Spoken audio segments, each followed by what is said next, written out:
बारामूला में मुनक़िदा इस टूर्नामेंट में कुल 16 टीमों ने हिस्सा लिया। टूर्नामेंट के अख्ताम पर फातेह टीम और बेहतर कारकर्दगी दिखाने वाले खिलाड़ियों को इनामात से नवाजा गया। इस मौके पर कांग्रेस लीडर सलमान सोज और पार्टी के कई दीगर कारकुन मौजूद थे। तकरीब पर मौजूद नौजवानों से खिताब करते हुए सलमान सोज ने कहा कि वो खिलाड़ियों की हौसला अफजाई के लिए हर मुमकिन कोशिश करते रहेंगे।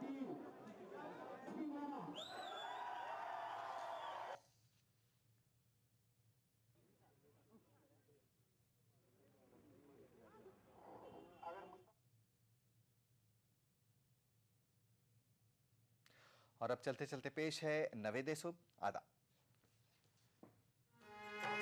कर क्या मैं गो दिल से पतई देवान सौंदर्य, कर क्या मैं गो दिल से पतई देवान सौंदर्य, जर जर कोता चुस ललवा सौंदर्य, जर जर कोता चुस ललवा सौंदर्य, कर क्या मैं गो दिल से पतई देवान सौंदर्य।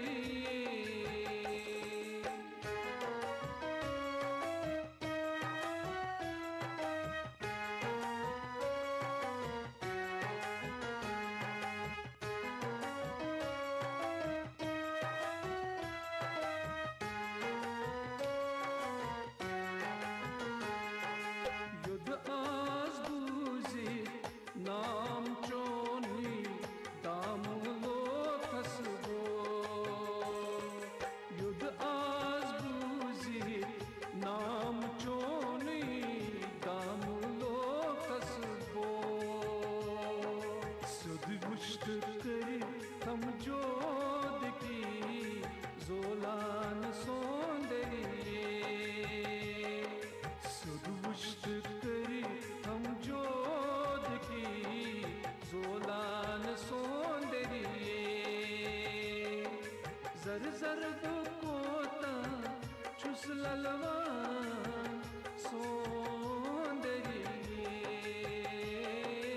कर क्या मैं गो दिल से पतई देवान सौंदर्य।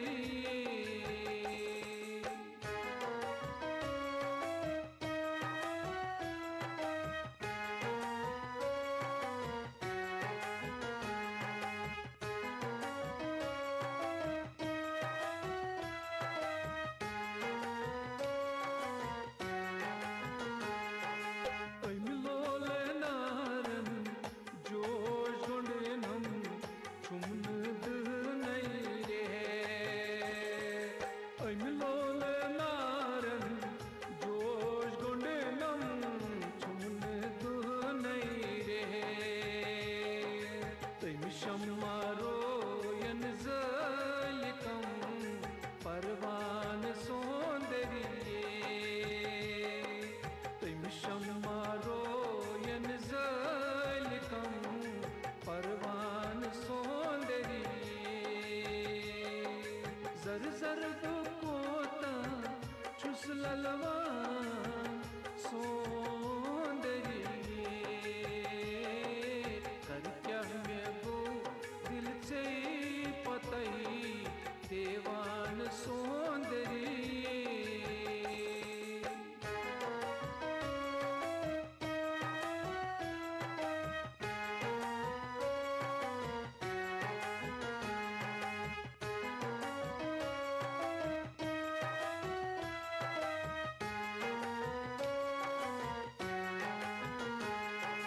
दिखना में दर्शन हित ब्रायोस छम्निंदर तने, दिखना में दर्शन हित ब्रायोस छम्निंदर तने, यक्स पायस में पतई दरखान सौंदर्य, यक्स पायस में पतई दरखान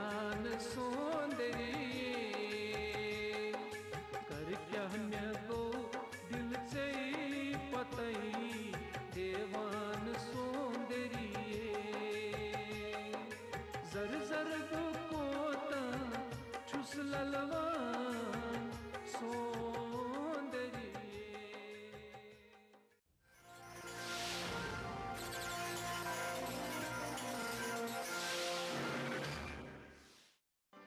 कश्मीर बुलेटिन को पेश करने में ताउन किया न्यू बूमर जेली, थोड़ा खेलो थोड़ा खाओ।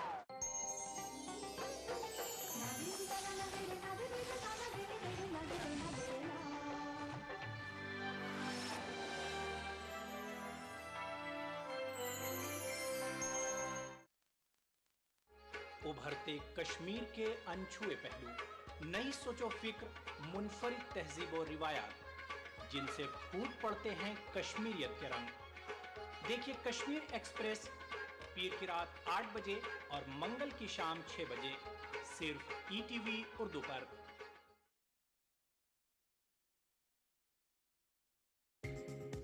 ETV उर्दू पर अगला प्रोग्राम।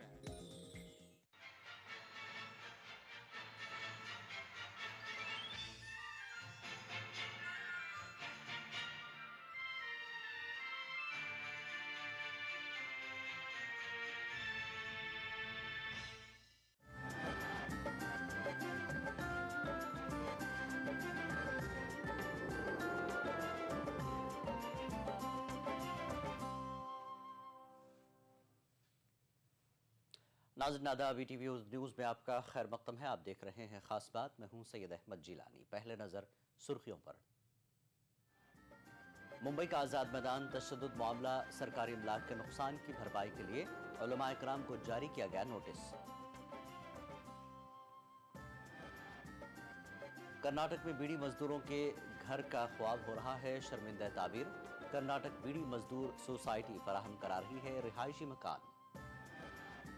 और झारखंड के गवर्नर डॉक्टर सैयद अहमद ने रियासती हज हाउस का अचानक किया दौरा, तामीराती कामों का लिया जायजा।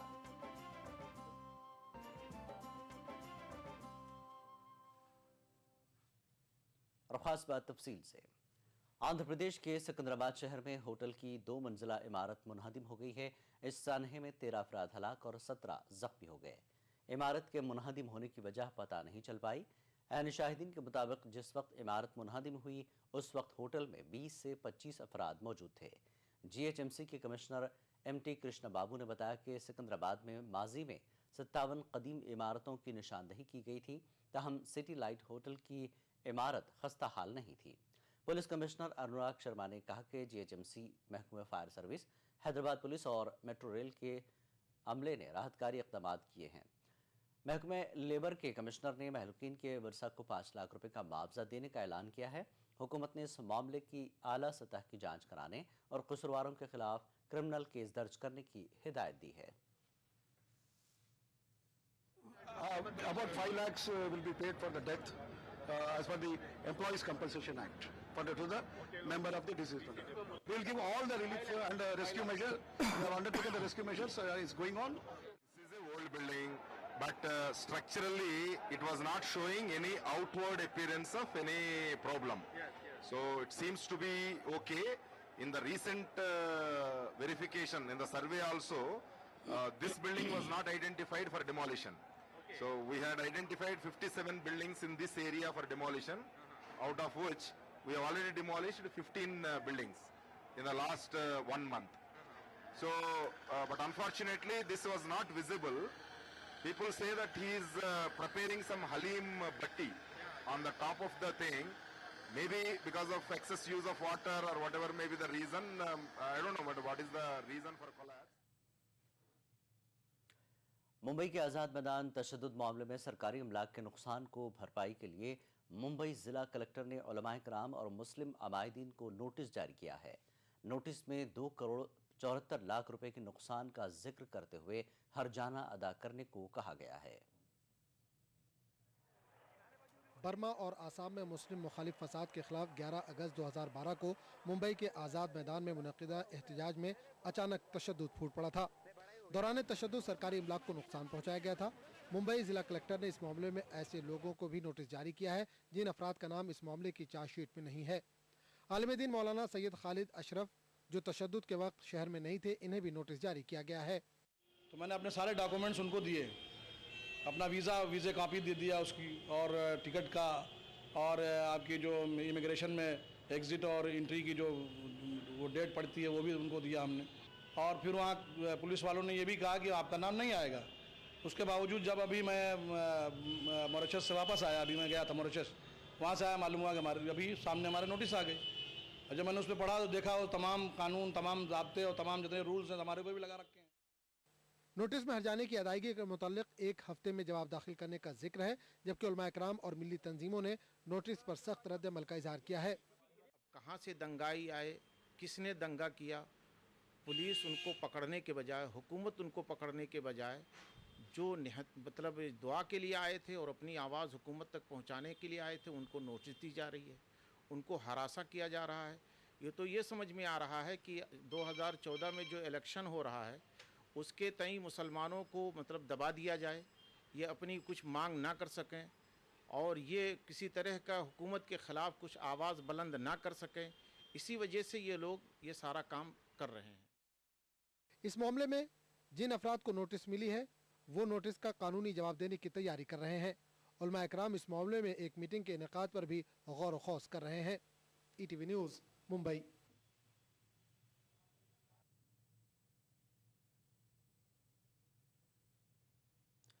महाबोधि मंदिर सिलसिलेवार धमाकों की जांच में मुख्तलिफ एजेंसियां जुटी हैं। मंदिर और उसके अतराफ में 9 के बजाय 10 धमाके किए जाने की बात जांच में सामने आई है। इस सिलसिले में विनोद कुमार नामी शख्स को बाराचट्टी से हिरासत में लेकर पूछताछ की जा रही है।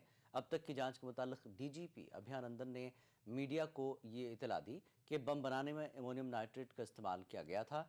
कसूरवारों को पता लगाने के लिए CCTV कैमरों के फुटेज खंगाले जा रहे हैं।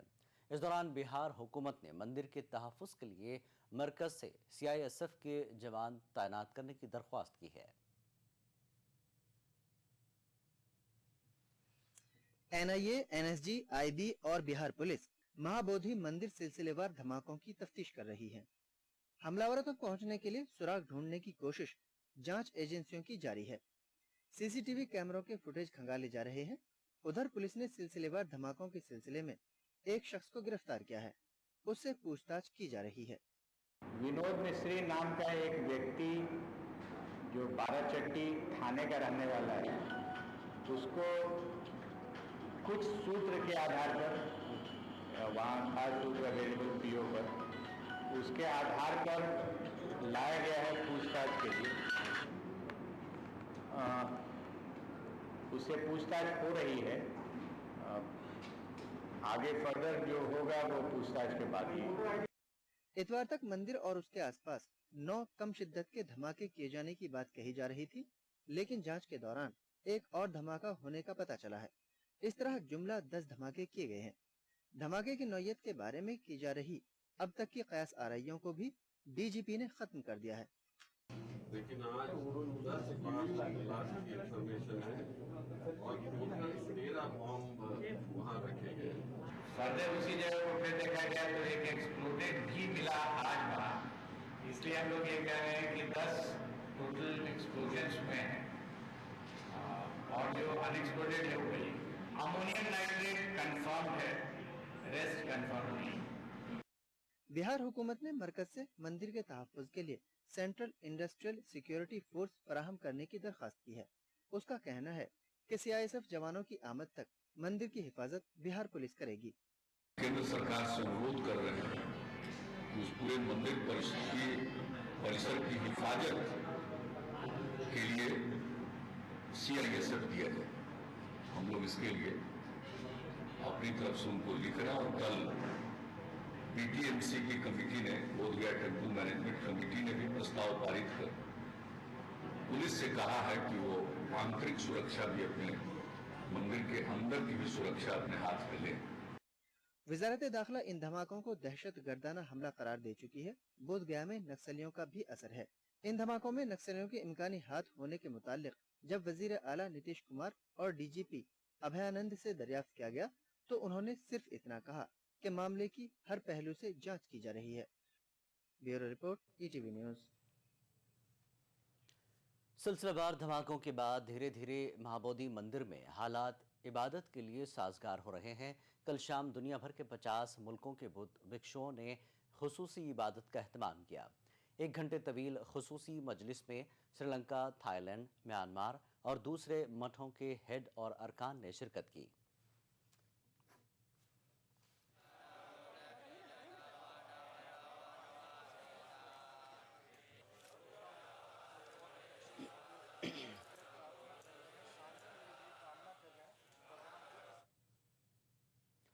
बिहार के बोधगया में किए गए सिलसिलेवार बम धमाका मामले में मुल्क भर में एक बार फिर दहशतगर्दी के मसले पर बहस शुरू हो गई है। इस मसले पर दलित और मुस्लिम तंजीमें एक प्लेटफॉर्म पर आकर धमाकों की गैर जानिबदाराना जांच का मुतालबा कर रहे हैं। इस सिलसिले में नांदेड़ में भारत मुक्ति मोर्चा और movement for piece and justice की जानिब से मुश्तरका प्रेस कॉन्फ्रेंस की गई।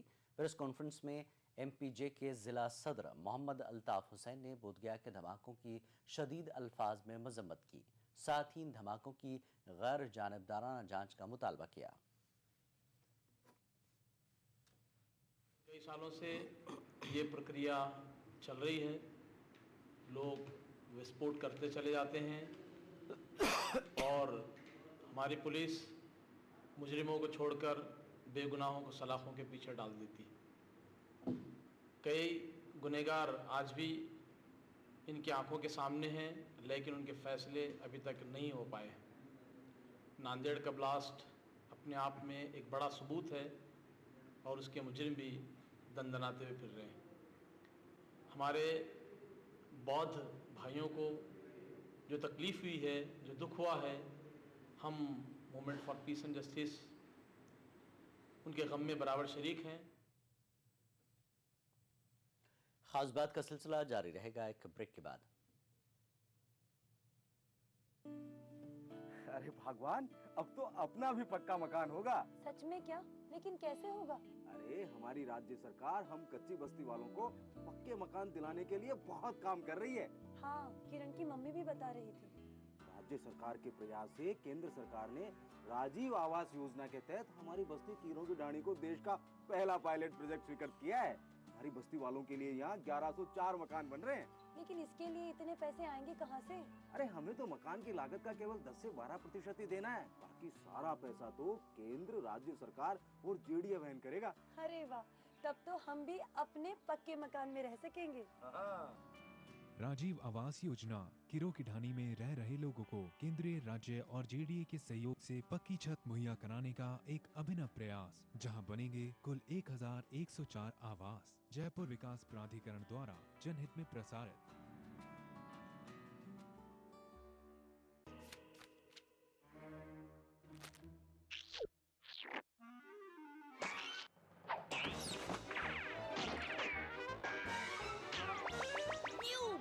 जेली, थोड़ा खेलो, थोड़ा खाओ। बिछड़ेंगे तो मर जाएंगे हम दोनों, एक डोर में है हमको ये दर बांधे हुए। मैं ख्वाब में इस मुल्क का नक्शा बनाता हूँ। मुझे अपनी वफादारी पे कोई शक नहीं होता। मैं खूने दिल मिला देता हूँ जब झंडा बनाता हूँ। हिंदू और मुस्लिम मुल्क की दो आंखें हैं। अपने मुल्क की तरक्की और खुशहाली का काम हिंदू और मुस्लिम एकता के जरिए किया जा सकता है। मजहब नहीं सिखाता आपस में बैर रखना। हिंदी हैं हम, वतन है हिंदुस्तान हमारा।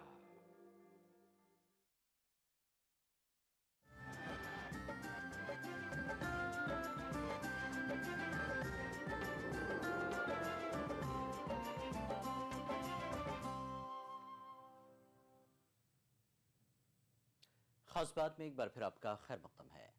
हुकूमत की स्कीमों को आवाम तक पहुंचाने में समाजी तंजीमें और अहम रोल अदा कर सकती हैं। इसकी मिसाल कर्नाटक बीड़ी मजदूर सोसाइटी है। ये सोसाइटी मरकजी और रियासती हुकूमत की हाउसिंग स्कीमों के जरिए हजारों बीड़ी मजदूरों को रिहायशी सहूलत फराहम कर रही है। बेंगलुरु से तकरीबन 85 किलोमीटर की दूरी पर वाक़े सीरा नामी इलाके में बीड़ी मजदूरों का देरीना ख्वाब पूरा हो रहा है। यहाँ बीड़ी मजदूरों के लिए मकानात की तामीर का काम बड़े पैमाने पर जारी है। पहले मरहले के तहत 281 और दूसरे मरहले के तहत 150 खानदानों के लिए तमाम तर सहूलियात के साथ मकानात तामीर हो रहे हैं। बेंगलुरु में बीड़ी मजदूरों के लिए 800 मकानात की तामीर के बाद कर्नाटक बीड़ी मजदूर सोसाइटी का ये दूसरा प्रोजेक्ट है।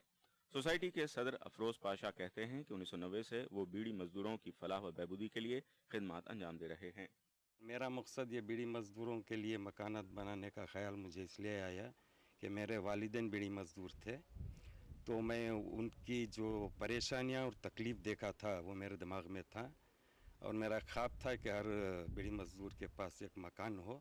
सीरा शहर के मजाफात में बीड़ी मजदूरों के लिए कॉलोनी तामीर करने के बाद यहाँ मुकीम हजारों बीड़ी मजदूर खानदान राहत की सांस ले रहे हैं। मकामी अफराद का कहना है कि इस कोशिश से बीड़ी मजदूरों की माशी और समाजी तरक्की होगी। यहाँ पर इसी हालत है ताकि उनको छत का इंतज़ाम नहीं है, ताकि वो सब भाड़े के घरों में रहते हैं, झोपड़पट्टी में रहते हैं। कोई भी जो है मिनिस्टर हो और या कोई रहनुमा हो, लीडर हो, यहाँ पर बीड़ी वर्कर्स कॉलोनी घर गरीबों बीड़ी मजदूरों के लिए घर बनाने का इंतजाम अब तक नहीं किया। कर्नाटक बीड़ी मजदूर सोसाइटी के सदस्य सैयद अफरोज पाशा ने कहा कि वो मरकजी और रियासती हुकूमत की हाउसिंग स्कीमों को नाफिज करते हुए बीड़ी मजदूरों को रिहायशी सहूलत फराहम कर रहे हैं। ईटीवी न्यूज़, सीरा, कर्नाटक। सदर जमहूरिया प्रणब मुखर्जी आज दरगाह अजमेर शरीफ की ज़ियारत करेंगे। खुद्दाम ख्वाजा साहब ने सदर जमहूरिया के इस्तकबाल की तैयारियां मुकम्मल कर ली हैं।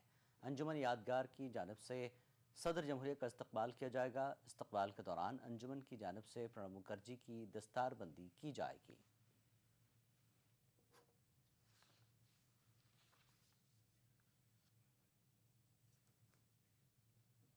जमहूरिया हिंद अजमेर बगैर ज़ियारत तशरीफ़ ला रहे हैं, उनके लिए हमारी अंजुमन यादगार चिश्तिया शहजादान की तरफ से पूरी तैयारी है।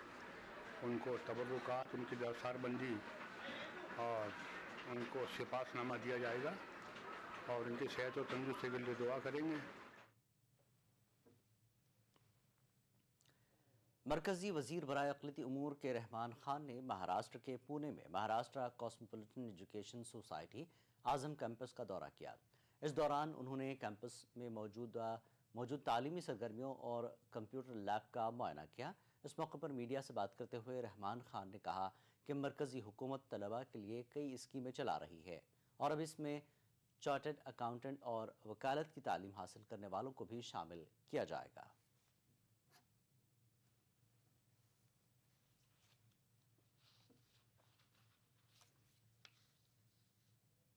जो स्कीम दूसरे इसके लिए स्कॉलर बैच के लिए शुरू कर रहे हैं, इनामदार साहब की जो हमारी रिकमेंडेशन थी, जो उन्होंने हमको कहा, वो हम शुरू कर रहे हैं। मगर इसी तरह से दूसरे प्रोफेशंस के लिए भी, क्योंकि चार्टर्ड अकाउंटेंट्स हैं और लॉयर्स हैं, इनका ट्रेनिंग का method is different from the other courses. We will also try to motivate and help students who would like to go to chartered accountants and legal profession also. K Rahman Khan साहब ने 11th and 12th science के बच्चों को 2 साल hostel में रखकर free खाना, रहना, फ़ी हर बच्चे को 75,000 हर साल देकर बड़े शहर में, यानी जहाँ पे यूनिवर्सिटी का सेंटर है, ऐसे जगह पढ़ाने का डिसीजन गवर्नमेंट ऑफ इंडिया से लिया हुआ है। ये 9 स्टेट हैं, महाराष्ट्र, कर्नाटक, आंध्र प्रदेश, उत्तर प्रदेश, बिहार, वेस्ट बंगाल, आसाम, पंजाब और दिल्ली यानी यूनियन टेरिटरी। यहाँ पर ये स्कीम लागू होने वाली है 2013 और 2014 से।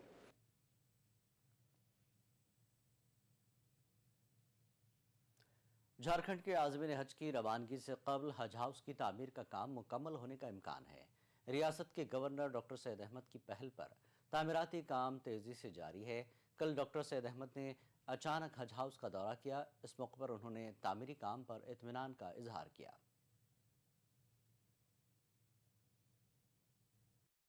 झारखंड के गवर्नर डॉक्टर सैयद अहमद ने रांची के कटरू में जेरे तामीर हज हाउस का अचानक दौरा किया। उन्होंने पिछले चंद दिनों से जारी तामीराती कामों का जायजा लिया। इस दौरान महकमे बिल्डिंग तामीरात की प्रिंसिपल सेक्रेटरी राजबाला वर्मा भी उनके साथ थीं। गवर्नर सैयद अहमद ने अधूरे हज हाउस के तामीराती कामों को सफर हज पर आज़मीन की रवानगी से कबल मुकम्मल करा लिए जाने का यकीन दिलाया है। आज के पहले इसको बनाने की कोशिश है कि कम से कम जितने हाजी आ रहे हैं उन सब का इंतज़ाम सही तरीके से हो सके। मुझे विश्वास है कि वो जैसा कि बता रही हैं कि हम हज के सीज़न के पहले ही इसको तैयार कर देंगे। 1000 हाजी फ़िलहाल रुक सकेंगे। हज के शुरू होने के पहले हम लोग इसको 1000 हाजियों के लिए तैयार करते हैं। ये काम शुरू हो चुका है? जो बिल्कुल तेजी से चल रहा है। वाज़ेह है कि हज हाउस के तामीराती कामों की शुरुआत साल 2007 में की गई थी। 2009 में ज़ेरे तामीर पार्टिकों के अचानक गिर जाने के बाद इसकी जांच की जिम्मेदारी विजिलेंस को सौंपी गई थी, जिसकी वजह से तामीराती काम मुकम्मल तौर पर बंद था। सदर राज के निफाज के बाद गवर्नर डॉक्टर सैयद अहमद की हिदायत पर तामीराती कामों को फिर से शुरू किया गया है। इससे मुसलमानों में खुशी देखी जा रही है। हर साल हर वक्त आदमी आया, लेकिन वादा करके गया और कोई काम नहीं हो पाया। अभी तो उम्मीद है कि पक्का कि अब हो जाएगा काम, ये पक्का हम लोग ये समझ रहे हैं। झारखंड के गवर्नर डॉक्टर सैयद अहमद ने हज हाउस का तामीराती काम आज़मीन हज की रवानगी से कब्ल मुकम्मल कराने का यकीन दिलाया है। अब देखना यह है कि मुकर्ररा वक्त से कब्ल हज हाउस का तामीराती काम मुकम्मल हो पाता है या नहीं। कैमरामैन अमित के साथ नौशाद आलम, ETV न्यूज़, रांची। सफर हज के पेश नज़र रांची में रियासती हज कमेटी की मीटिंग हुई। कमेटी के चेयरमैन हाजी हुसैन अंसारी की सदारत में मुनक्किद मीटिंग में कमेटी सेक्रेटरी शकील जब्बार के अलावा कमेटी के अरकान शामिल हुए। इस मौके पर आज़मीन हज की रवानगी के ताल्लुक से तैयारियों का जायजा लिया गया।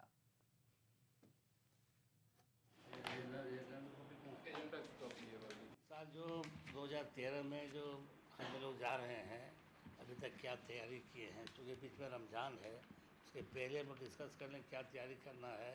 क्योंकि रमज़ान के बाद ट्रेनिंग शुरू हो जाता है और इंजेक्शन होते हैं, सारी तैयारी करना पड़ता है। नांदेड़ में खिदमत हुज्जाज कमेटी की जानिब से आज़मीन की तरबियत के लिए हज कैंप का इनेकाद अमल में आया।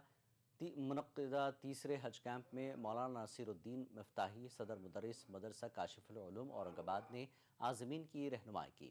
हज कमेटी के जरिए नांदेड़ ज़िले से इस साल तकरीबन 400 के करीब आज़मीन सफ़र हज अदा कर रहे हैं, जबकि निजी टूर ऑपरेटर्स के जरिए 150 के करीब आज़मीन हज का फरीज़ा अदा कर रहे हैं। कैंप के दौरान मुख्तलिफ चार्ट्स और पोस्टर के जरिए भी अरकान को हज के बारे में रहनुमाई की गई। सफ़र हज से कबल आज़मीन को बुनियादी जानकारी फराहम कराई जाती है। इस सिलसिले में मेरठ में मदरसा इस्लामिया विलायतुल इस्लाम में उत्तर प्रदेश हज कमेटी की जानिब से एक तरबियती कैंप का एहतमाम किया गया।